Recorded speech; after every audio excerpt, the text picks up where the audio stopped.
जय सिया राम।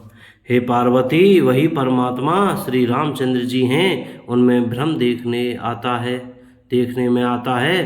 तुम्हारा ऐसा कहना अत्यंत ही अनुचित है। इस प्रकार का संदेह मन में लाते ही मनुष्य के ज्ञान, वैराग्य और सारे सद्गुण नष्ट हो जाते हैं। शिव जी के भ्रम नाशक वचनों को सुनकर पार्वती जी के सब कुतर्कों की रचना मिट गई।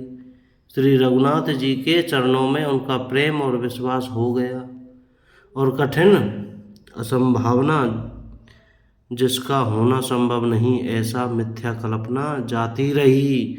बार बार स्वामी शिव जी के चरण कमलों को पकड़कर और अपने कमल के समान हाथों को जोड़कर पार्वती जी मानो प्रेम रस में सान कर सुंदर वचन बोली। आपकी चंद्रमा की किरणों के समान शीतल वाणी सुनकर मेरा अज्ञान रूपी शरद ऋतु कुआर की धूप का भारी ताप मिट गया। हे कृपालु, आपने मेरा सब संदेह हर लिया।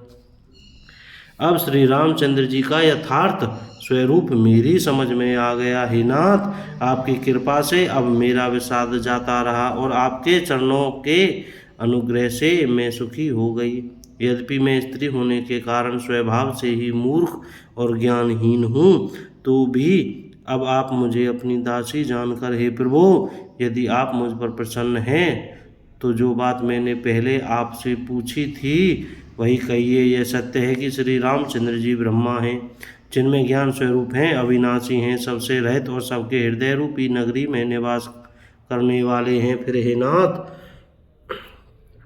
उन्होंने मनुष्य शरीर किस कारण से धारण किया? हे धर्म की ध्वजा धारण करने वाले प्रभु, यह मुझे समझाकर कहिए।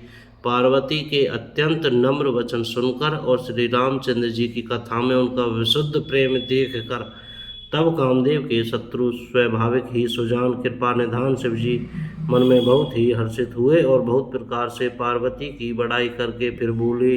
हे पार्वती, निर्मल रामचरितमानस की वह मंगलमयी कथा सुनो जिसे काकभूषणी जी ने विस्तार से कहा और पक्षियों के राजा गरुड़ जी ने सुना था।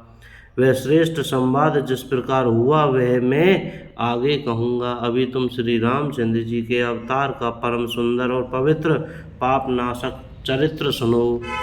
श्री हरि के गुण, नाम, कथा और रूप सभी अपार, अनगिनत और असीम हैं। फिर भी हे पार्वती, मैं अपनी बुद्धि के अनुसार कहता हूँ, तुम आदर पूर्वक सुनो।